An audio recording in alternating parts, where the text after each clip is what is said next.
The function of tower cranes in the construction of high-rise buildings. Part 1. Tower crane parts. The base, the mast, or tower, and the slewing unit are the three primary components of a tower crane. The base. The crane's major support is the base. It is supported by a huge concrete foundation that bears the full weight of the structure. Tower. The supporting structure that connects the mast to the base determines how tall the crane is. The crane's strength comes from a huge triangulated lattice structure on the mast. Slewing unit.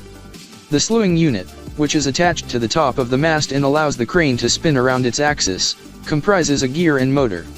The slewing unit, on the other hand, is made up of three pieces. A horizontal device that carries the load and has a trolley along the length of it to move the weight in and out. The load lifting motor is held by the machinery arm, which is a shorter horizontal piece. To maintain balance, it also has electronic controls, a cable drum, and concrete counterweights. Operator's cabin. This is the area where the crane operator controls all of the crane's functions. Tower crane specifications. The following are the parameters of a typical tower crane, but note that they vary based on the type and manufacturer. 265 feet, 80 meters, is the maximum unsupported height. Because the building rises around the crane, it may reach greater heights when attached to it. 230 feet, 70 meters, is the maximum reach.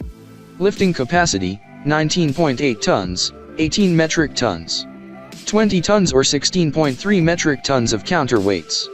The crane's maximum load is 18 metric tons, however, when the load is at the end of the job, it can't lift that much weight.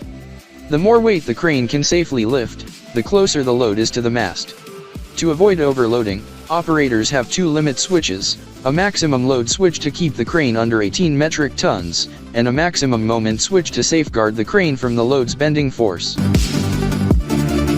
For more information, call 469-370-7501 or visit interstateheavyequipment.com.